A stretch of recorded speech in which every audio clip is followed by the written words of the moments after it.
Je suis très content d'être avec vous et c'est vrai, ça se peut que je suis ici trop souvent maintenant. Alors, je vous remercie pour votre patience et naturellement votre amour. Je vous remercie pour votre patience même avec mon français.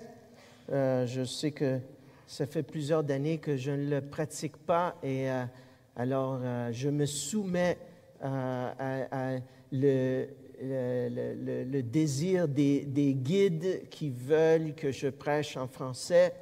Alors, je vais faire ça à la gloire de Dieu. Je remercie même Yvon Roméus qui traduit mon message. C'est déjà la deuxième fois qu'il le fait. Et alors, je suis j'apprécie beaucoup ce travail-là. Alors, merci Yvon. Je vous invite à d'ouvrir votre Bible dans la première lettre des Thessaloniciens, la première lettre de l'apôtre Paul aux Thessaloniciens. Notre passage est situé au chapitre 4, les versets de 1 à 8. Les versets de 1 à 8. Et on va se concentrer sur le thème de la sanctification. La sanctification. Alors, je veux lire notre passage et ensemble, on va comprendre mieux la sanctification selon l'apôtre Paul à l'Église des Thessaloniciens. Chapitre 4, versets de 1 à 8, l'apôtre Paul écrit: « Au reste, frères, puisque vous avez appris de nous comment vous devez vous conduire et plaire à Dieu, et que c'est là ce que vous faites, nous vous prions et nous vous conjurons au nom du Seigneur Jésus de marcher à cet égard de progrès en progrès. Vous savez en effet quels préceptes nous vous avons donnés de la part du Seigneur Jésus. Ce que Dieu veut, c'est votre sanctification, c'est que vous vous absteniez de l'impudicité, c'est que chacun de vous sache posséder son cœur dans la sainteté et l'honnêteté, sans vous livrer à une convoitise passionnée comme font les païens qui ne connaissent pas Dieu. C'est que personne n'use envers son frère de fraude et de cupidité dans les affaires, parce que le Seigneur tire vengeance de toutes ces choses, comme nous vous l'avons déjà dit et attesté. Car Dieu ne nous a pas appelés à l'impureté, mais à la sanctification. Celui donc qui rejette ses préceptes ne rejette pas un homme, mais Dieu, qui vous a aussi donné son Saint-Esprit. Nous étudierons la dernière partie de la première lettre aux Thessaloniciens, le chapitre 4, simplement pour nous donner un peu de contexte, constitue une exhortation à leur pureté et une correction de leur doctrine concernant le jour du Seigneur. On parle des Thessaloniciens. Jour du Seigneur, de la fin des temps ou du retour de Jésus. Après, dans le chapitre 5, Paul donnera quelques recommandations finales concernant la vie de l'Église, la vie dans l'Église, et c'est essentiellement la vie entre les uns et les autres. L'exhortation au début du chapitre 4 est très précise. Paul cible la sainteté et la sanctification de l'Église. Il précise que la sanctification est directement liée à notre cœur physique. C'est-à-dire que chacun doit s'abstenir de l'impudicité et posséder son propre cœur dans la sainteté. C'est ça qu'il écrit clairement au verset 4. On va le relire de notre passage en étant sans équivoque et sans ambiguïté sur le thème de la sainteté et de la sanctification. Dans les versets, pour ça, 1 à 8, Paul dira que la sanctification consiste en 4 principes fondamentaux. 4 principes. Nous, ce matin, on va se concentrer sur le premier principe. Mais je vais lire les 4 principes. La sanctification consiste d'un parcours qui plaît à Dieu. Un parcours qui plaît à Dieu. Verset 1. On va regarder ce parcours. En d'autres mots, ce que Dieu veut de vous, de nous, est de vivre une vie chrétienne qui a l'ambition de lui plaire. De lui plaire. Deuxièmement, une connaissance de la parole de Dieu. Verset 2, une connaissance de la parole de Dieu. Troisièmement, une obéissance à la volonté et à l'appel de Dieu. Versets de 3 à 7, qui est la partie centrale du passage. Et finalement, une prise de conscience d'avoir l'Esprit de Dieu, le Saint-Esprit qui est dans nous grâce à le sacrifice de Christ. Verset 8. Les versets de 9 à 12, suivant la logique de l'argumentation, exhorteront les Thessaloniciens à l'amour fraternel et l'amour entre eux. Nous observons donc que la sanctification est étroitement liée à l'amour entre frères et sœurs, entre les membres de l'Église. La sanctification est donc mise en relief dans cette dernière partie de la lettre. Les 8 premiers versets démontrent la profondeur et l'importance. Jusqu'au retour du Seigneur Jésus-Christ, Dieu veut qu'on se sanctifie, qu'on recherche la sanctification. Nous observons donc que la sanctification est étroitement liée à le contexte de la vie dans l'Église. Avec les membres, frères et sœurs de l'Église, on marche ensemble vers le Seigneur Jésus-Christ, vers son retour, on peut dire. À savoir, la sainteté est dans le cœur et les pensées de l'apôtre Paul dans la conclusion de sa lettre. La sainteté et la sanctification sont des priorités pour la vie chrétienne des Thessaloniciens et de même pour la vie de tout autre disciple du Christ, nous y compris. Au verset 3 de notre passage, nous entendons clairement ce thème. Ce que Dieu veut. Ce que Dieu veut, c'est votre sanctification. Et au verset 7, nous attendons à nouveau le même thème. Car Dieu ne nous a pas appelés à l'impureté, mais à la sanctification. Verset 7. La sanctification est la volonté de Dieu et l'appel de Dieu dans notre marché chrétienne. La foi des Thessaloniciens, un autre thème abordé dans la lettre, a un seul objectif en tête, et ce de vivre selon la sanctification. On peut dire, ça c'est notre objectif, qu'on est ici à Montréal, qu'on est à Rome, et on sert le Seigneur pour l'évangile du Seigneur Jésus-Christ à la gloire de Dieu. Rien ne parlera ou ne témoignera plus que votre foi, ni de l'authenticité de votre foi, si ce n'est votre sanctification, c'est-à-dire votre recherche de la sainteté.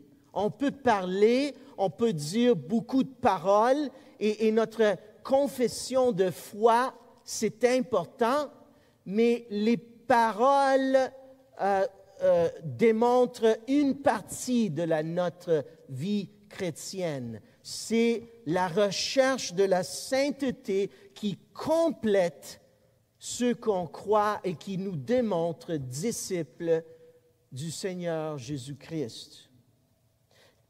Qu'est-ce donc la sanctification? Comme pouvons-nous l'expliquer en dehors de notre passage? On va simplement regarder un petit peu du contexte avant de rentrer dans notre passage. À la fin de l'épître, Paul dira au chapitre 5, verset 23, « Que le Dieu de paix vous sanctifie lui-même tout entier et que tout votre être, l'esprit, l'âme et le cœur soient conservés irrépréhensibles lors de l'avènement de notre Seigneur Jésus-Christ. » Chapitre 5, verset 23. Avez-vous entendu? Il s'agit d'un processus complet où Dieu lui-même est à l'œuvre pour vous, pour nous. Dieu est à l'œuvre à rendre saint complètement dans tout notre être, votre esprit, votre âme et votre cœur, afin tout votre être, votre esprit, votre âme et votre cœur soient irréprochables à l'arrivée du Seigneur Jésus-Christ, au moment du jour du Seigneur Jésus. Observons par cet objectif le lien qui existe entre la sanctification et le retour du Seigneur. On est en train d'être préparé pour ce retour. Et la vie de l'Église, la recherche de la sainteté, c'est la préparation, c'est notre entraînement. La sanctification et l'eschatologie, c'est-à-dire la doctrine de la fin des temps, sont étroitement liées. L'auteur des Hébreux nous rappelle cela lorsqu'il déclare, écoutez, « Recherchez la paix avec tous et la sanctification sans laquelle personne ne verra le Seigneur. » Hébreux 12, 14. Le retour du Seigneur agit comme une réalité et une vérité qui purifie la vie de ceux qui l'attendent. En d'autres mots, la sainteté et la sanctification de ceux qui attendent son retour sont la preuve que ceux-ci sont vraiment ses disciples. Ces hommes et ces femmes sont dignes de le recevoir et d'être accueillis par lui ce jour-là, parce qu'ils sont saints et sanctifiés. Dans votre course chrétienne, la sanctification est l'utile principal de votre persévérance dans le Seigneur, et ce, jusqu'à la fin. Dieu est à l'œuvre dans la sanctification de la vie chrétienne du croyant et ne se fait jamais sans, premièrement, l'intervention de Dieu dans le salut de l'âme du croyant. Nous autres, on est simplement les utiles, l'instrument de Dieu. Alors, de cette explication, on peut maintenant examiner notre passage. Examinons notre passage en nous attardant au premier principe enseigné par le passage. Le premier principe, vous vous rappelez, c'est que la sanctification est définie selon le parcours qui plaît à Dieu. La sanctification est une vie qui plaît à Dieu. On veut plaire à Dieu. Et c'est pour ça qu'on obéit sa parole et on aime les frères et on aime l'Église. C'est un désir de plaire à Dieu. Paul dira des mots similaires dans 2 Corinthiens, chapitre 5, verset 9. Je peux le lire pour vous. Dans sa deuxième lettre à Corinthiens, chapitre 5, verset 9, il dira « C'est pour cela aussi que nous nous efforçons de lui être agréables, soit que nous demeurions dans ce cœur, soit que nous le quittons. » Nous nous efforçons de lui être agréables. On peut se poser une question ce matin. Est-ce que ça, c'est moi? Je m'efforce de lui être agréable. C'est ça mon objectif. C'est ça la motivation pour laquelle je vis ma vie chrétienne. La sanctification, selon ce raisonnement, englobe beaucoup plus que seulement la pureté sexuelle, malgré l'importance de cette dernière. Regardons le verset 1. Nous avons 2 demandes que Paul adresse aux Thessaloniciens. Chapitre 4, verset 1. Il déclare dans nos Bibles, à la fin du verset 1, Paul déclare « Nous vous prions et nous vous conjurons au nom du Seigneur Jésus. » Plus précisément, Paul adresse aux Thessaloniciens une demande et une exhortation, et non pas seulement 2 demandes. L'idée donnée ici est que son discours, parole, intervention dans cette dernière partie de la lettre est plus intense, ou à tous les moins, les paroles qui suivront au sujet de la sanctification seront très importantes, très importantes. L'essence du discours qu'il prononce ici est, du moins semble-t-il, plus marquée que dans le reste de la lettre. La combinaison des 2 verbes oblige l'auditoire à adopter une certaine conduite. Paul se préoccupe de leur marche chrétienne. Il les demande et les exhorte à adopter un comportement digne de leur profession de foi, de leur vie chrétienne. Les 2 actions au présent impliquent un comportement chrétien qui ne doit jamais faillir. En d'autres termes, cela doit toujours être notre objectif à atteindre. Toujours au verset 1, il ajoutera que cette volonté doit abonder en eux, en vous, en nous. Bref, non seulement vous devez toujours vivre ainsi en Christ, mais vous devez même, on doit même progresser,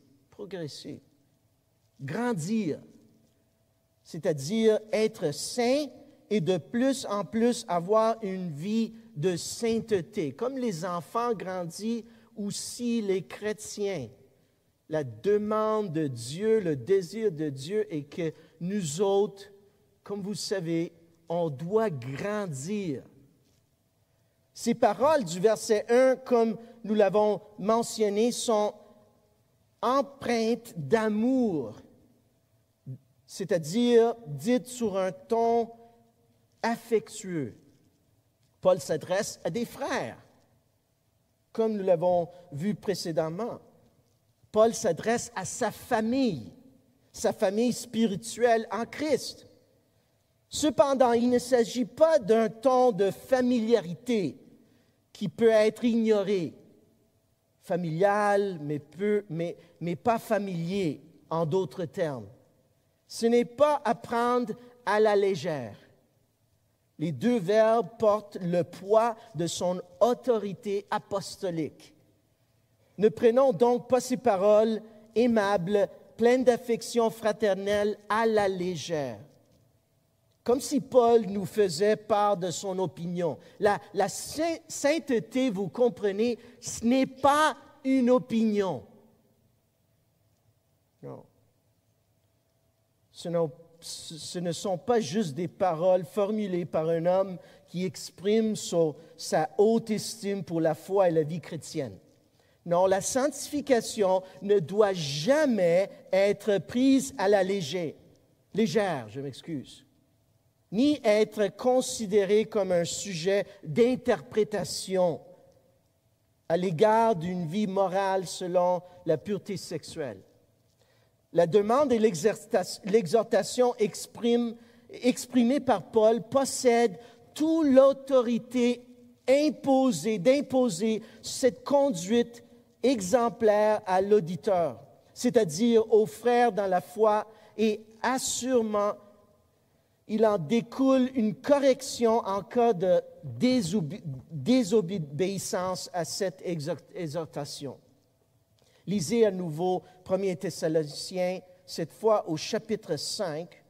Je peux le lire pour vous, mais chapitre 5, versets 12 à 14. 12 à 14. Paul écrit, « Nous vous prions, frères, première demande de Paul au verset 1 de notre passage, d'avoir de la considération pour ceux qui travaillent parmi vous, qui vous dirigent dans le Seigneur et qui vous exhortent. Ayez pour eux beaucoup d'affection à cause de leur œuvre. Soyez en paix entre vous. Nous vous en prions aussi, frères. » Voici le deuxième mot de Paul au verset 1 dans notre passage. Avertissez ceux qui vivent dans le désordre, consolez ceux qui sont abattus, supportez les faibles, usez de patience envers tous. Entendez-vous l'avertissement dans la demande de Paul? Une demande composée des mots « nous vous prions » et « nous vous prions »,« nous vous en prions ». Ainsi, le désordre chrétien implique une discipline chrétienne. Si vous n'écoutez pas l'injonction de Paul, prière et exhortation, vous serez rappelés à l'ordre et réprimandés, corrigés. Donc, les demandes faites au cœur de Christ en lien avec la sainteté, selon les instructions du Seigneur Jésus-Christ, ne sont jamais facultatives. Ces demandes impliquent un changement progressif, une urgence de croître en sainteté, ce qui suppose une transformation obligatoire à vivre pour Jésus. L'exhortation de Paul se poursuit et repose sur un fondement plus profond. Elle rappelle un enseignement que les Thessaloniciens ont déjà reçu. Les instructions sur la sainteté et sur la sanctification ne sont pas nouveaux pour l'Église. La parole de Dieu parle à l'Église de chaque époque et chaque génération. Regardez le verset 1 de nouveau. Au début du verset 1, Paul dit, chapitre 4, verset 1, notre passage, Paul dit, « Puisque vous avez appris de nous comme vous devez vous conduire et plaire à Dieu. » Comment vous devez conduire et plaire à Dieu? Verset 1b, la deuxième partie du verset 1. Ici aussi, ces mots sont lourds de conséquences. Il s'agit de faire une distinction claire entre ceux qui distinguent la vie chrétienne et toute autre vie entre ceux qui séparent une vie de foi qui dépend de Christ et celle du reste du monde qui vit par leur propre force. Premièrement, nous voyons que ce fondament est une preuve aux yeux des autres. Tous les autres croyants, et non ceux qui vous entourent seulement, mais tous les croyants, toutes les personnes qui vous appartenez au Christ, qui appartiennent au Christ. La demande et l'exhortation de Paul aux Thessaloniciens dépend donc de l'enseignement qui leur a déjà été transmis par Paul et par Jésus. Regardez bien les mots de Paul. C'est un enseignement déjà donné qu'il est obligé de transmettre. Paul dit, vous avez appris de nous comment vous devez vous conduire et plaire à Dieu. L'enseignement chrétien, c'est-à-dire la doctrine chrétienne, a toujours une dimension, on dit éthique et morale. Cependant, son plus grand joug est celui de plaire à Dieu. Votre sanctification et votre recherche, notre recherche à la sainteté ont leur source et ont leur motivation dans votre désir de plaire à Dieu. Plaire à Dieu. Avez-vous entendu? Le désir de plaire à Dieu sera démontré, sera une transformation qu'on vit selon une vie morale et une vie selon une éthique chrétienne. C'est donc le premier principe de votre sanctification et le plus important selon la logique du raisonnement de Paul dans le passage. Vous ne cherchez, écoutez bien, vous ne cherchez pas la sainteté en évitant l'immoralité, parce que c'est une loi chrétienne qu'il faut respecter. Vous ne cherchez pas la sainteté dans votre marche en Christ parce que cela fait partie d'un travail ou d'un devoir que vous devez faire.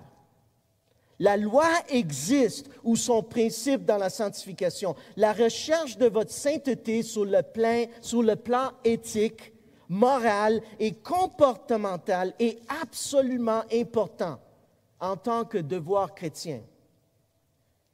Cette recherche est vécue avec sérieux par un chrétien.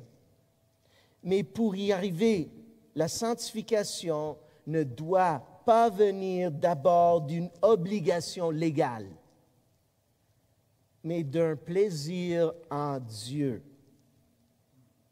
Est-ce que vous trouvez votre plaisir en Dieu? Par application, je vais essayer une application, nous, parents, on enseigne ça à nos enfants.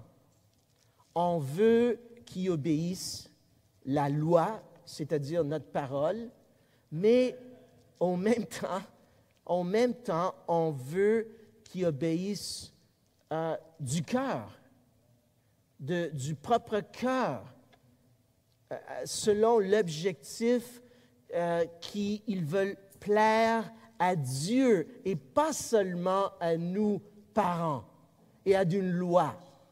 La loi, c'est important, mais ce n'est pas l'objectif premier, ce n'est pas l'objectif essentiel. Autrement, on risque de produire des hypocrites. Ils sourient, ils disent oui en dehors, mais dedans, ils sont des rebelles. C'est la même chose pour notre sanctification chrétienne. Et c'est ça que Paul est en train de dire aux Thessaloniciens et par application à nous. Tu dois vivre ta vie chrétienne selon le plaisir de Dieu, dans la présence de Dieu, le Père, le Fils et le Saint-Esprit. Pas seulement pour faire plaisir aux anciens de l'Église, pas seulement pour faire plaisir à vos frères et sœurs dans l'Église. Ces choses-là sont importantes, mais le but au-dessus de tous les autres buts, c'est plaisir, vivre dans la présence de Dieu, tout le temps, tout le temps. L'essence, ça c'est l'essence de l'Évangile, l'essence de l'Évangile. La recherche de votre sainteté sur le plan éthique, moral et comportemental est absolument important en tant que devoir chrétien. Cette recherche est vécue, comme on a dit, avec sérieux par un chrétien, mais pour y arriver, la sanctification ne doit pas venir d'abord d'une obligation légale, mais d'un plaisir en Dieu. Cher croyant, aimes-tu plaire à Dieu? Simplement, aimes-tu plaire à Dieu? Alors, vis ta sainteté, ta sanctification pour lui. L'essence de l'Évangile se traduit d'abord par une ambition de plaire à Dieu, par une vie vécue dans la sainteté. Depuis leur conversion, c'est l'Évangile que les Thessaloniciens ont entendu.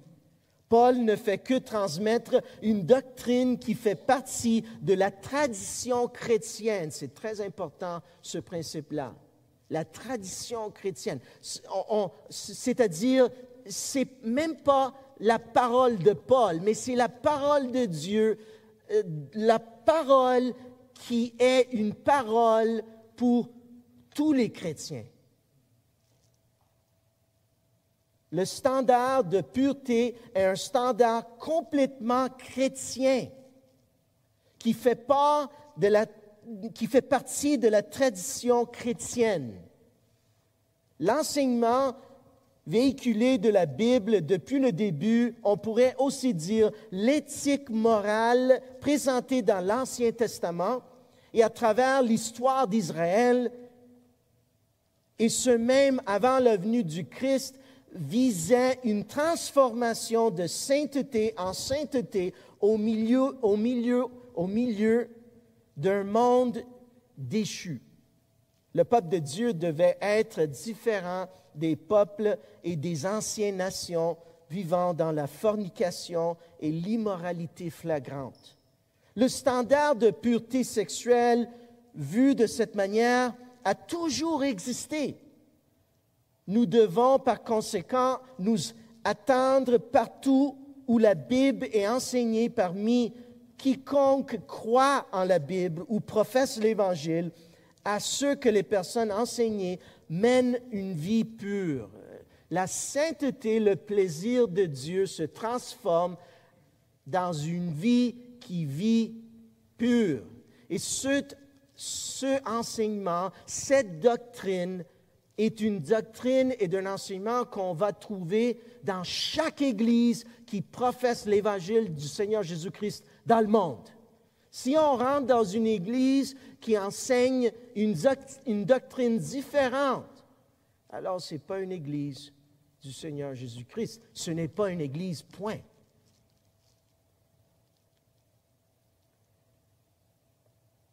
Les deux vont absolument de pair. Si vous êtes un croyant, écoutez bien, vous devez être saint, ce que signifie, selon 1 Thessaloniciens 4, que vous devez être sexuellement pur. Vous devez d'abord plaire à Dieu de cette manière en vivant cette vie, une vie de foi en Jésus-Christ. L'apôtre Pierre appuie les paroles de Paul et déclare, on l'a entendu ce matin durant la louange, 1 Pierre, chapitre 1, verset 16, Pierre emprunte ces mots de l'Ancien Testament et des paroles de Dieu à Israël. Ces paroles de Pierre sont entourés d'exhortations qui complètent le commandement de Dieu. Cette vérité est encore plus grande que les quelques mots qui sont absolument vrais exprimés par Pierre. Au verset précédent, au verset 15, Pierre écrit « Mais puisque celui que vous a appelé est saint, vous aussi soyez saints dans toute votre conduite. » Au verset 17, Pierre ajoute « Et si vous invoquez comme Père celui qui juge selon l'œuvre de chacun, sans exception de personne, conduisez-vous avec crainte pendant le temps de votre pèlerinage, sachant que ce n'est pas par des choses périssables, par l'argent ou de l'or que vous avez été rachetés de la vaine manière de vivre quand vous aviez hérité de vos pères, mais par le sang précieux de Christ comme d'un agneau sans défaut et sans tache. Votre sanctification dépend de l'appel de Dieu. En d'autres termes, si vous êtes capable de vous sanctifier, vous l'êtes à cause de l'appel souverain que Dieu a opéré sur votre vie. Et c'est pour ça qu'on vit pour plaire à Dieu, le Dieu qui nous a appelés, sauvés. Comme votre salut dépend de Dieu, ainsi votre sanctification dépend de l'œuvre élective de Dieu lorsqu'il vous a choisi pour le salut. Le rappel de cet enseignement est très important dans notre vie chrétienne. En d'autres mots, la sanctification n'est pas un thème nouveau, on l'a déjà dit. Elle fait partie des doctrines essentielles de la vie chrétienne, de la théologie chrétienne. Dans Romains chapitre 6, verset 17, Paul utilisera la même expression. Il dira « Mais grâce soit rendue à Dieu de ceux que, après avoir été esclaves du péché, vous avez obéi de cœur à la règle de doctrine dans laquelle vous avez été instruits. » De même, dans 1 Corinthiens 15, verset 3, Paul écrit « Je vous ai enseigné avant tout, comme je l'avais aussi reçu, que Christ est mort pour nos péchés selon les Écritures. » Observez, remarquez dans cette dernière citation comme l'enseignement que Paul communique aux Corinthiens concernant la mort et la résurrection du Christ est un enseignement que lui aussi a reçu. Ce n'est pas un enseignement de son cru et ce n'est pas non plus son opinion, mais c'est la vérité transmise selon une théologie reconnue par tous les fidèles qui fait autorité. Elle est le fondement de l'histoire et de la vie de l'Église. C'est ça qu'on doit connaître selon l'Évangile de Jésus-Christ. On doit connaître que notre objectif est la sanctification. Cette vérité est régulièrement enseignée et vécue. Elle est incontestable, donc immuable. Elle vient de Dieu pour son peuple depuis le début et maintenant de façon encore plus urgente face au retour imminent de Christ. Donc l'objectif, si nous regardons à nouveau le passage au verset 1, est de plaire à Dieu. Paul a communiqué cet objectif aux Thessaloniciens à maintes reprises lorsqu'il a été parmi eux. Écoutez, vous êtes témoins, et Dieu l'est aussi, que nous avons eu envers vous qui croyez une conduite sainte, juste et irréprochable.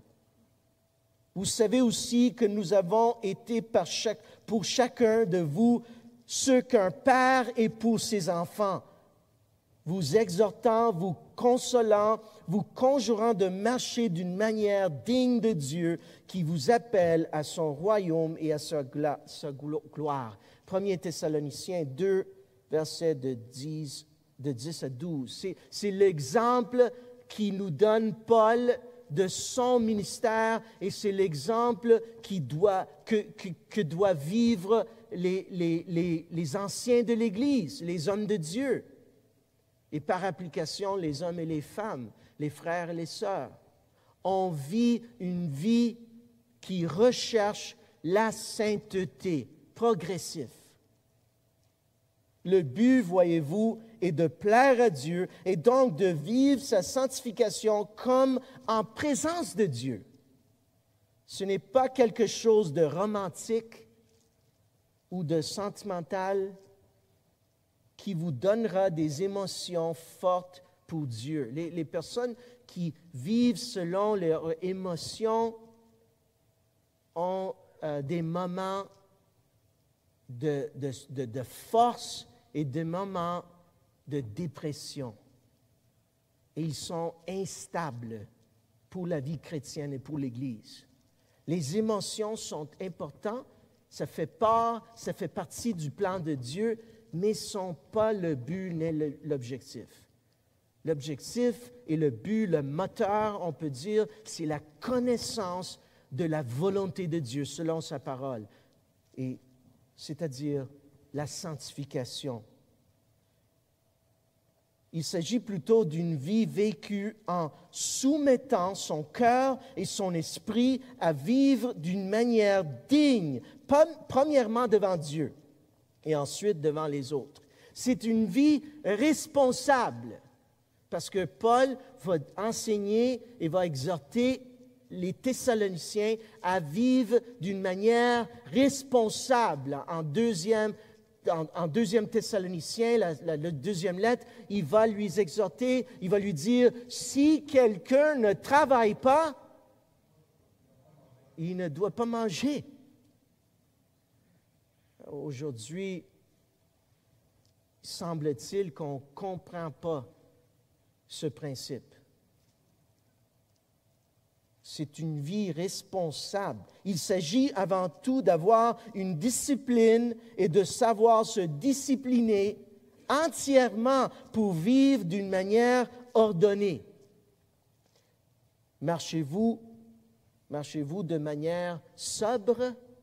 Demande. Si oui, vous vivez une vie modérée et en ordre selon la vocation que Dieu vous a appelé.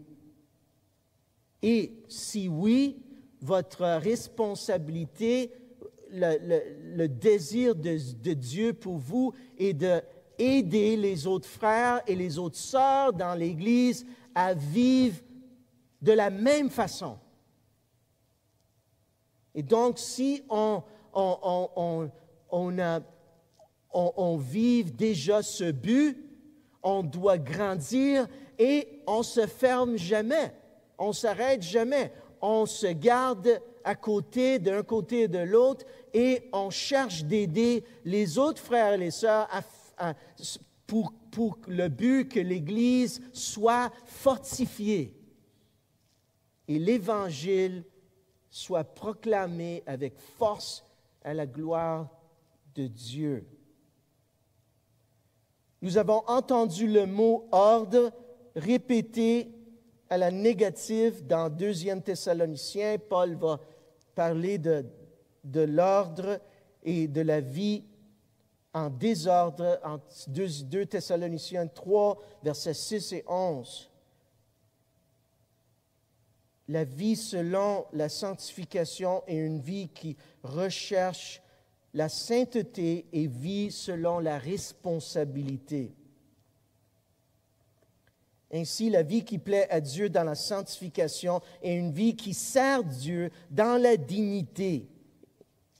Nous parlons d'une vie qui est maintenant de plus en plus engagé envers Christ, ayant tourné la page sur une vie passée vécue pour soi-même, en soi égoïste.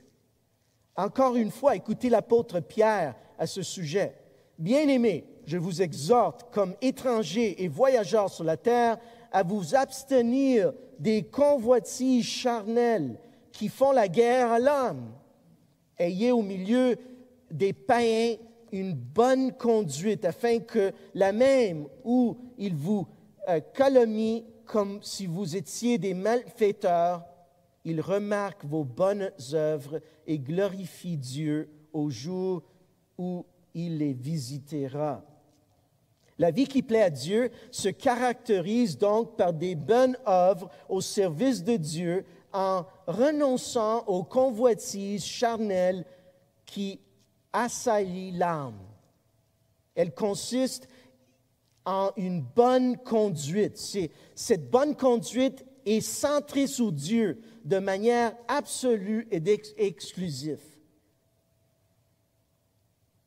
Ce comportement est commandé et obligatoire, comme nous l'avons souligné dans notre passage. C'est le standard de la vie chrétienne. Faisons deux dernières ajoutes qui renforcent le principe de la sanctification que Paul nous enseigne en 1 Thessaloniciens 4, verset 1. En écrivant au verset 1 de Thessaloniciens chapitre 4, Paul dit « C'est là ce que vous faites ». Et de progrès en progrès. Paul renforce l'obligation de se conduire avec ordre. Ainsi, Paul, en félicitant les Thessaloniciens de leur marche fidèle à Dieu, les encourage en même temps à continuer dans leur vie qui plaît à Dieu. Une bonne habitude n'est pas suffisante. Une bonne habitude n'est pas suffisante. Elle doit grandir aussi dans la sainteté.